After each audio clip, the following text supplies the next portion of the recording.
Hello everyone, Mocha Bear here. Welcome back to Mocha Bear's Hobby Den. Today we are finally diving into my top 5 picks as a DM from Druids Secret of the Primal Circle. Shall we get started?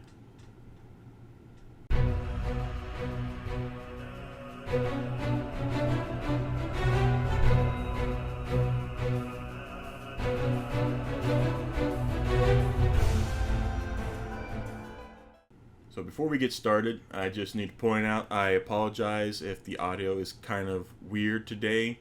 It is very hot in the apartment and outside, so I'm sitting here with my ceiling fan on. So if you're hearing a slight distortion, that's what it is. I apologize. I'll try to do what I can in post-editing to correct it. But as I stated, today we are finally delving into the top 5 creatures that I would use as a DM from Druids Secret of the Primal Circle by Homebrewed Games. So these are not going to be based off of like, oh, how deadly they are or CR rating, anything like that.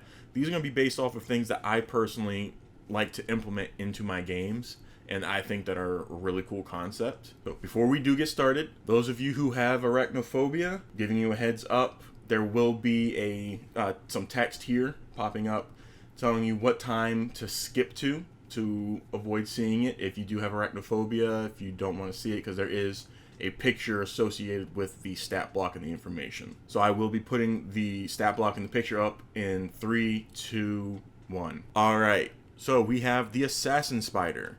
These arachnids have been specifically bred by Nargle as pets and companions. Assassin spiders have sleek bodies colored violet, black, or dark brown and spin webs to capture prey. They are occasionally found in the wild, since Nargle spread the spider's eggs far and wide. That way, the Nargle are assured their beloved pets will survive as a race, and a replacement pet can be found when needed. A Nargle can cast the Find Familiar spell to turn a living assassin spider into his familiar. If a Nargle's assassin spider familiar is within 30 feet, both gain advantage on wisdom perception checks, if there are no walls or obstructions between them. When a Nargle's assassin spider familiar is within 5 feet, both benefit from the spider's spider climb feature. If the assassin spider familiar dies, the Nargle can cast Find Familiar normally, but does not feign these benefits with a standard familiar. When unaccompanied, assassin spiders behave like other predatory beasts. They will kill creatures to eat and flee from enemies much larger than themselves. When assassin spiders are with the Nargle they are bonded to, the spiders are protective and act as determined by the Nargle. Although the spider is not imposing, its deadly magical venom makes it a threat, and Nargle frequently harvest the venom for use on weapons and ammunition. So, the assassin spider is a tiny beast, it's gloomed, and unaligned. The armor class is 12, its hit points are 3 or 2d4 minus 2, and then speed is 20 feet as well as a 20-foot climb. Strength is 2, Dex is 14, Con 9, Intelligence 2, Wisdom 11, Charisma 3. It's got a +4 to stealth, it's resistant to necrotic damage, and it has 90-foot dark vision with a 10 passive perception. It's a challenge rating 1/8 or 25 experience points. I am someone who loves using spiders and little creepy things in my stories because they can get anywhere and sometimes they are very hard to see, because most people aren't looking for them. Darkened. Magical healing restores half the normal number of hit points. Spider climb. The assassin spider can climb difficult surfaces, including upside down on ceilings, without needing to make an ability check. They do, however, have sunlight aversion, so the assassin spider has disadvantage on attack rolls as well as wisdom perception checks that rely on sight when the target of its attack or the object it is trying to perceive is in direct sunlight. If an assassin spider remains in direct sunlight for more than an hour, it gains 1 level of exhaustion and takes 1d10 radiant damage at the end of each minute until it dies. Whew! So you definitely want to keep these in a dim to dark area like basements, dungeons, thick dark forests. Web sense. While in contact with a web, the assassin spider knows the exact location of any other creature in contact with the same web. Web walker. The assassin spider ignores movement restrictions caused by webbing. And then lastly, it has the one action of bite. It's +4 to hit, it's 5 feet reach, 1 creature. It does 1 piercing damage, and the target must succeed on a DC 11 Constitution saving throw or take 1 poison damage and be poisoned until the target receives a lesser restoration, protection from poison, or similar spell or magic effect that removes poison. Non-magical remedies are not effective against assassin spider venom. A creature poisoned by an assassin spider can make a new save after completing a long rest, ending the poison condition on a success. That is dangerous for a low-level party, and this is a 1/8 challenge rating. Next up, we have Briar Witch. Now, I am a fan of using hags and witches and things like that. Granted, some of them are overused. However, I do love the Briar theme. So a Briar Witch is a fell dryad or nymph who has been corrupted by the darkness of the Netherrealm. Many of these beings arrived in the Netherrealm with either the King of the Long Night or the Blood Queen and remained in the Greyard lands, building the blood covens of Deskara. These fell fae delved far deeper into the dark magics radiating into the Netherrealm from the Shadow World, corrupting them in more extreme ways. Briar Witches are a disturbing visage of stunning beauty and grim decay. They often appear as corpses wrapped in thorny vines. Despite the darkness and decay, a Briar Witch is still vain, using much of her magic to appear less rotten than she actually is. Hell hath no fury.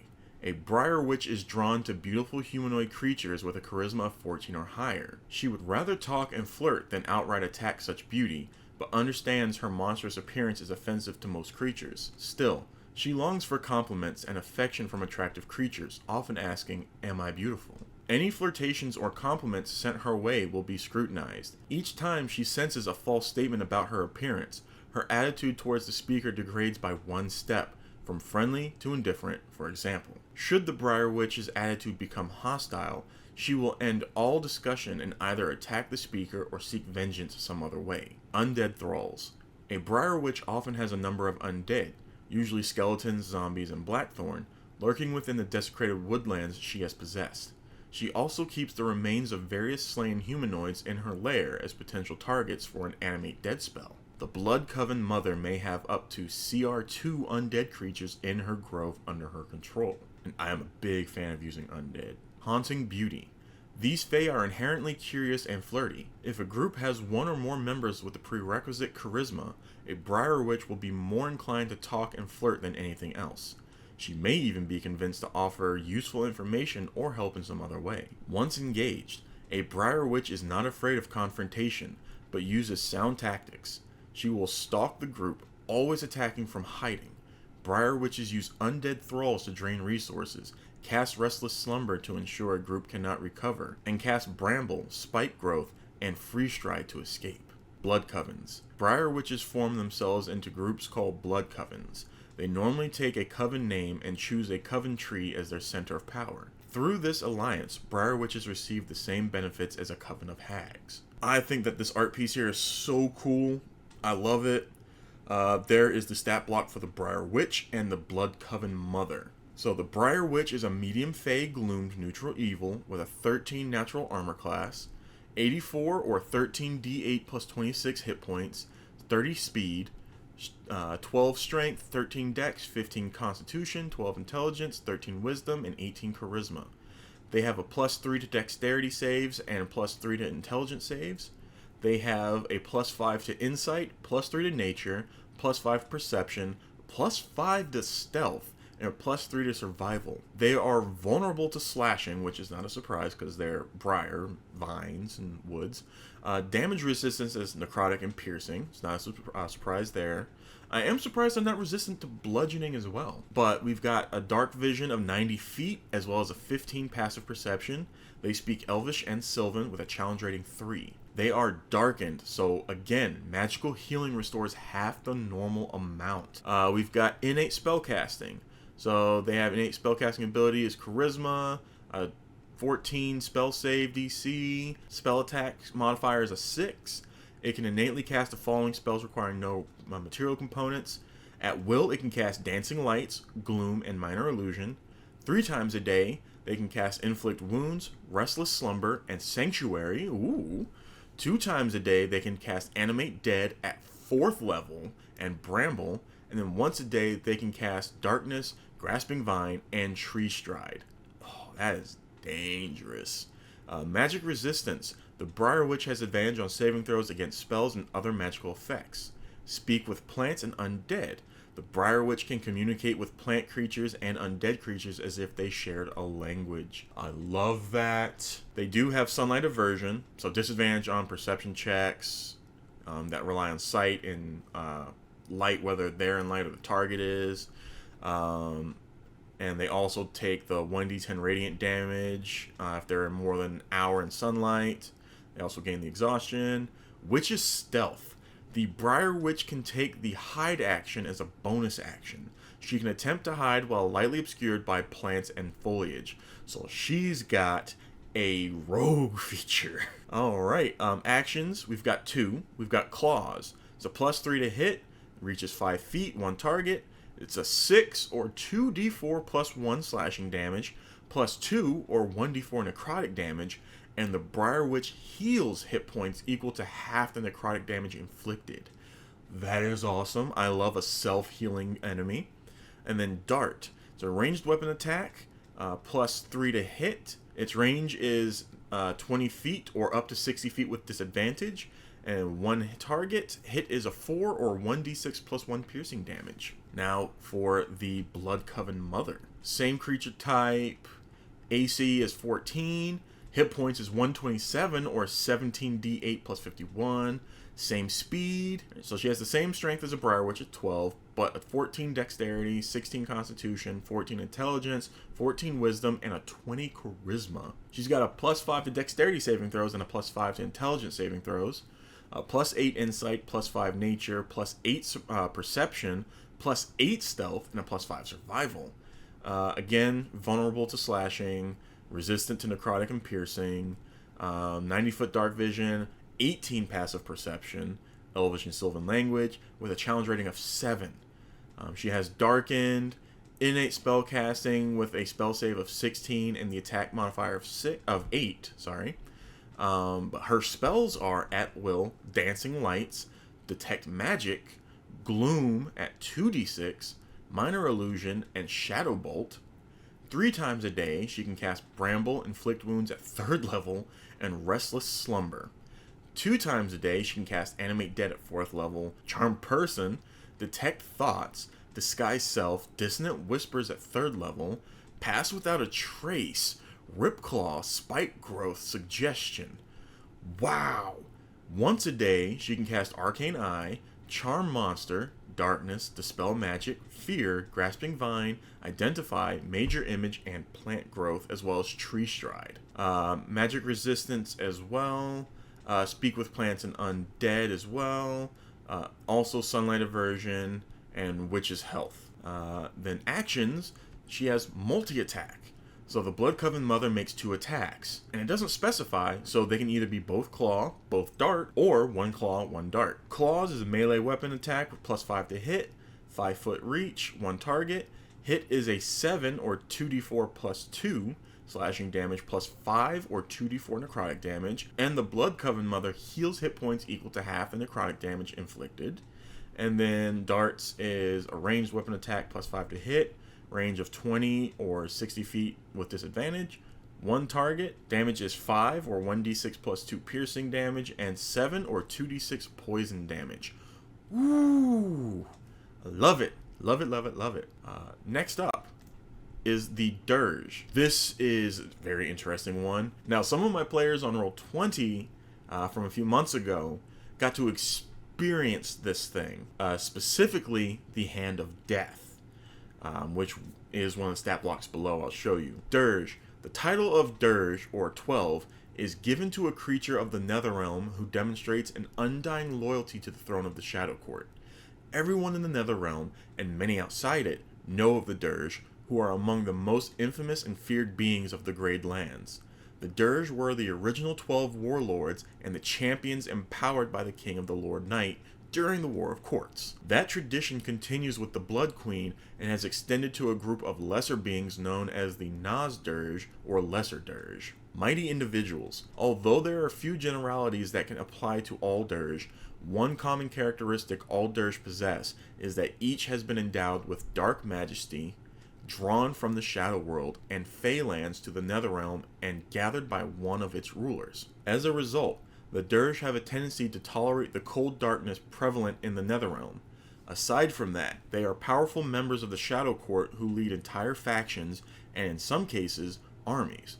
Dirge have vast resources at their disposal and will ruthlessly direct those resources as needed to ensure the success of whatever task is at hand. Otherwise, they come from many different races, including Gorash, Grimgul, Malafar, Briar Witches, and other Felfae, but are not limited to those creatures found within the Gradelands. Each one is unique, with different strengths and capabilities. Deathly appearance.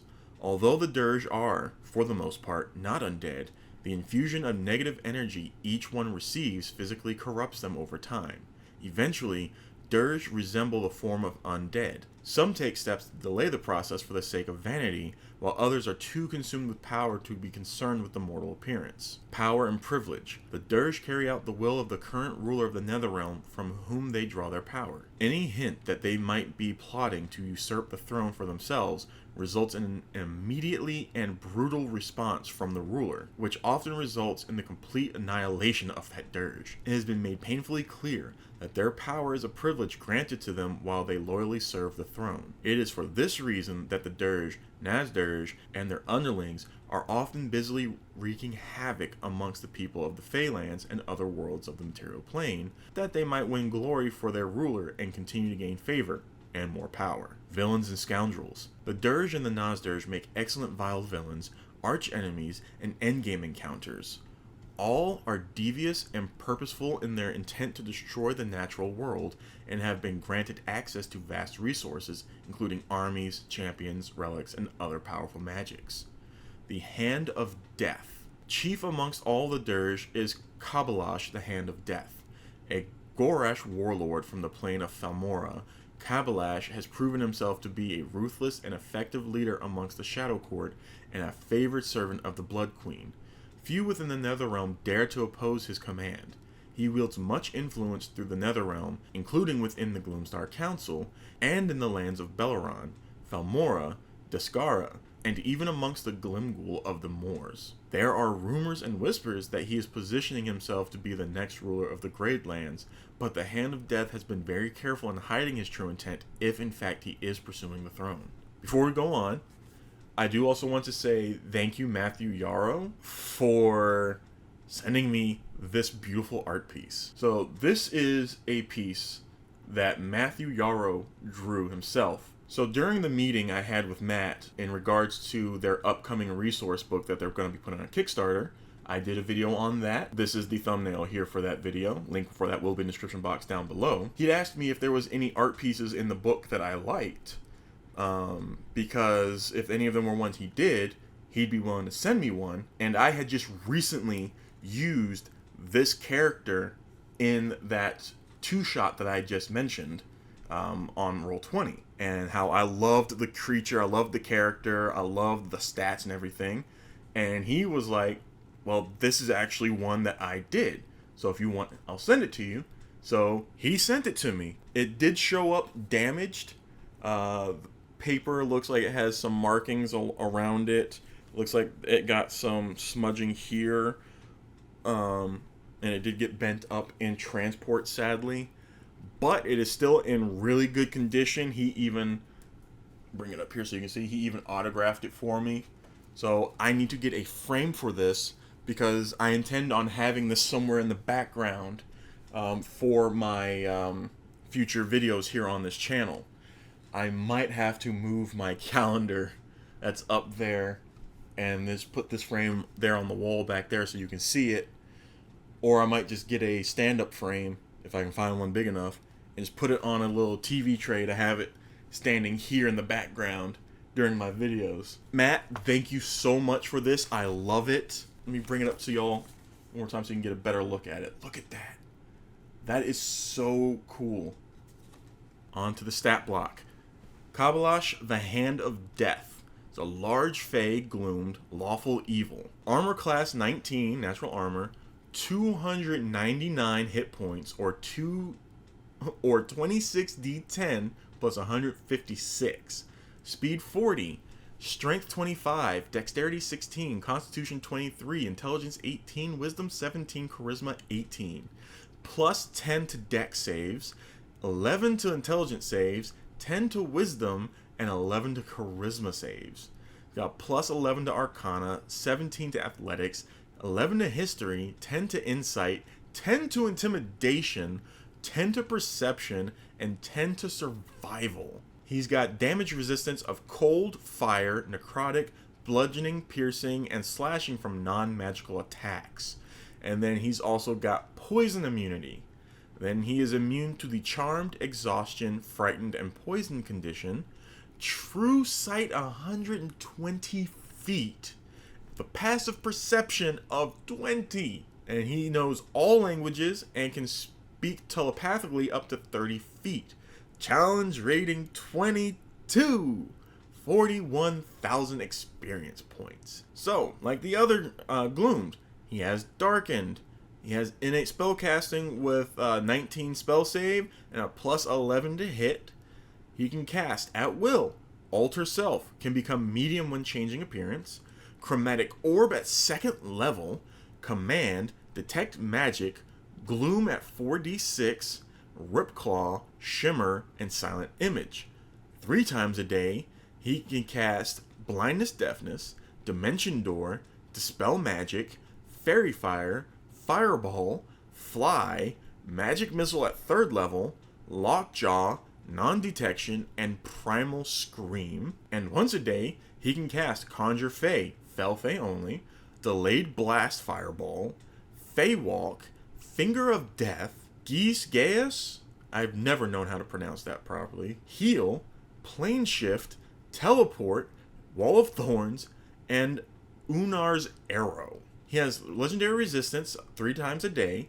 If Kabalash fails a saving throw, it can choose to succeed instead. He has magic resistance, so advantage on saving throws against magic or other magical effects. Magic weapons. His weapon attacks are considered magical. Regeneration. He regains 20 hit points at the start of his turns. If it takes radiant damage, this trait doesn't function at the start of his next turn. He only dies if he starts his turn with 0 hit points and doesn't regenerate. He does have sunlight sensitivity, so while in sunlight he has disadvantage on attack rolls as well as perception checks that rely on sight. For actions, multi-attack. Kabalash makes 4 attacks, 2 with its Kelethorn staff, 1 with its horns, and 1 with its hooves. If Kabalash chooses to fight without the Kelethorn staff, it makes 2 attacks with its claws or returning dagger, 1 attack with its horns, and 1 attack with its hooves. So, Kelethorn staff, melee weapon attack, plus 14 to hit. 10-foot range. He can reach 10 feet. 16 or 2d8 plus 7 bludgeoning damage on a hit. And piercing damage. So it's bludgeoning and piercing damage. And 7 or 2d6 necrotic damage. And the target must succeed on a 22 dexterity saving throw, or a thorn from the staff lodges in the target's body and begins burrowing towards its heart or other vital organ. The target suffers 1 point of piercing damage from the thorn each round until it dies. If a target is hit with the staff multiple times, it can be affected by multiple thorns. A creature can use its action to make a 15 medicine check, using a sharp instrument to remove an embedded thorn. The subject takes 1d4 slashing damage, whether the check succeeds or not. If the check fails, the thorn remains in the target, though another attempt can be made as long as the creature survives. That is dangerous, and I used it. My players had no idea what to do. Horns. Melee weapon, plus 14 to hit, reach 5 feet, 1 target, 21 or 4d6 plus 7 piercing damage, and the target must succeed on a 22 strength or dex saving throw, target's choice, or be either knocked prone or pushed up to 10 feet away from Kabalash. Claws. Melee weapon, plus 14 to hit, reach 5 feet, 1 target, 14 or 2d6 plus 7 slashing damage. Hooves. Melee weapon attack, plus 14 to hit, reach 5 feet, 1 target, 14 or 2d6 plus 7 bludgeoning damage. If Kabalash knocks a creature prone, it can attack that creature once with its hooves as a bonus action. Then returning dagger. Melee or ranged weapon attack, plus 16 to hit, Reach is either 5 feet for melee or 20 foot up to 60 feet with disadvantage for range. One target, 14 or 2d4 plus 9 piercing damage. When thrown, the dagger returns to Kabalash at the end of its turn. Legendary actions, the bane of almost every player's existence. Kabalash can take 3 legendary actions, choosing from the options below. Only one legendary action option can be used at a time, and only at the end of another creature's turn. Kabalash regains spent legendary actions at the start of its turn. Attack. Kabalash makes one attack with its claws, hooves, or return dagger. Cast a spell. Kabalash casts an at-will spell. Move. Kabalash moves up to half its speed without provoking opportunity attacks. This large being can move beyond people, out of combat, out of melee range, without provoking opportunity attacks. This guy's got a rogue feature. So dangerous, so deadly. I love it. And then we have the Nazdirge. So these are a challenge rating 11. I'm not going to do the stat block on them just because this will make the video so much longer than it already is going to be. But that is the art piece for one of those. That is really cool. So number 4, the Dread Knight. Oh, this is such a sick art piece. I love it. When the Queen of the Summer Court invoked the Curse of Blood and Iron, she sentenced many creatures throughout all existence who knew the process of creating Faerun to death. Fae from both the Summer Court and Winter Court, from high station and low, came forward to carry out the Queen's will. They led a crusade of vengeance spanning countless worlds. Still, it was not enough. Unforgiving souls.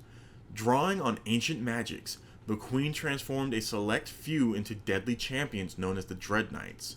Once transformed, these creatures are forever changed, becoming hunters of singular purpose as imposed by the Queen or other Archfey, in this case, to eradicate those harboring the secret of Faerun. These Fae wander the plains incessantly, pursuing their duty with unflagging dedication. Dread Knights present themselves as cultured and cordial, but as centuries pass, their single-mindedness often leads to ruthlessness and insanity. Those who have encountered them are often surprised by their vicious and callous actions. They are medium Fae, neutral evil, armor class 19 with studded leather armor and a shield, hit points 150 or 20 d8 plus 60, 40-foot speed, and a 40-foot fly speed, and they can hover. They can move 40 feet on ground and air and hover. They're like the Fae version of Azumar. They got 14 strength, 21 dexterity, 17 constitution, 15 intelligence, 16 wisdom, and 20 charisma. Saving throws are +7 constitution,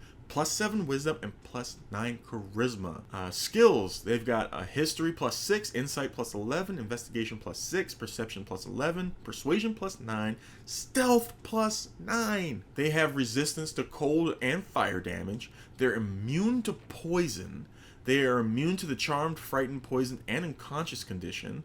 They have a 10-foot blind sight, 120-foot dark vision, and 10-foot true sight with a 21 passive perception. They have common, elvish, primordial, and sylvan for languages. Their challenge is a 10. 10! And they've got a 21 passive perception. It's insane. I love it. Immortal nature. The Dread Knight does not need to eat, sleep, drink, or breathe. Innate spellcasting.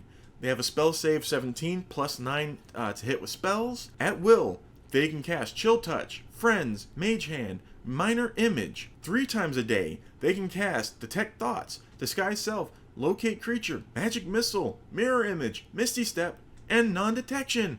Once a day, they can cast Dimension Door, Dispel Magic, Invisibility, Major Image, Plane Shift, Tongues, and Zone of Truth. They are like paladins. Regeneration. The Dread Knight regains 1 hit point at the start of its turn. If it takes acid damage, this trait doesn't function at the start of its next turn. The Dread Knight dies only if it starts its turn at 0 hit points and doesn't regenerate. Woo! Acid damage!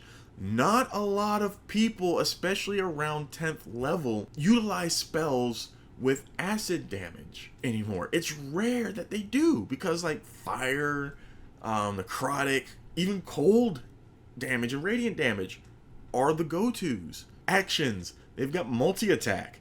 The Dread Knight makes 3 attacks. They've got a Scimitar melee attack, +9 to hit, 5-foot reach, 1 target, 8 or 1d6 +5 slashing damage, +10 or 3d6 radiant damage. Then Longbow is a ranged weapon attack, +9 to hit, range 150 or up to 600 feet with disadvantage, 1 target, 9 or 1d8 +5 piercing damage, +10 or 3d8 radiant damage. So you could do 3 scimitar attacks, 3 longbow attacks, or a combination of the 2. Oh, that is insane. Absolutely phenomenal. I love the art piece because, like I said, it looks like a paladin. And before we move on to number 5, again, those of you with arachnophobia, you may, big word there, may want to look away. I say may because the next creature has arachnid features, but very different. In fact, in my unboxing video of this project, there is a miniature of it. Like I said, you may want to look away. I'll put down the timestamp to jump to skip it if you want. But number 5, the Spydra. A Spydra is a huge multi-headed spider-like abomination created by the Circle of Dread. The creatures flourish in the Gloomwood and the shattered lands of the Netherrealm. Like all abominations, they are very aggressive and bred to destroy the normally serene environments within the material plane or Feylands. Once placed within an area, the Spydra will begin to decimate the wildlife in the region, creating labyrinths of webbing and entrapped corpses. Death from above. Spydra are known to hide above the floor, in trees, on mountaintop cliffsides, or even on cave ceilings, and then drop upon their prey. They are insidious hunters who will stalk a victim and aggressively strike at first chance. Spydra, a huge aberration, abomination, chaotic evil. Armor class is 16, natural armor, 200 hit points, 16d12 plus 96. Speed 40 feet, climbing 40 feet. Strength 22, Dexterity 13, Constitution 23, Intelligence 6, Wisdom 0, Charisma 5. They've got a +5 to Dexterity saving throws. They've got +4 to Perception and +5 to Stealth, which is impressive for a huge creature. They've got Poison Resistance. They're immune to the poisoned condition. 10-foot Blind Sight.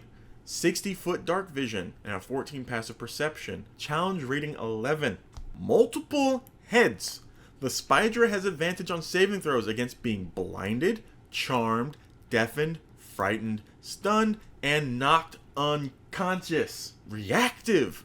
The Spydra can take up to 3 reactions each round in combat. It cannot take more than 1 reaction per turn, but 3 reactions a round. Spider climb. The Spydra can climb difficult surfaces, including upside down, so just like the assassin spider.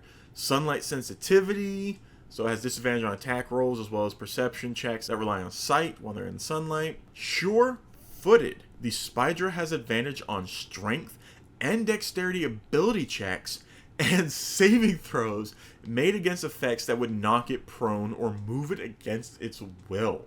It's got web sense and web walker, just like the assassin spider, just like any spider creature really. For actions, multi-attack. The Spydra makes 3 attacks. Bite. It's a melee weapon attack, +10 to hit, +10. It's a challenge rating 11.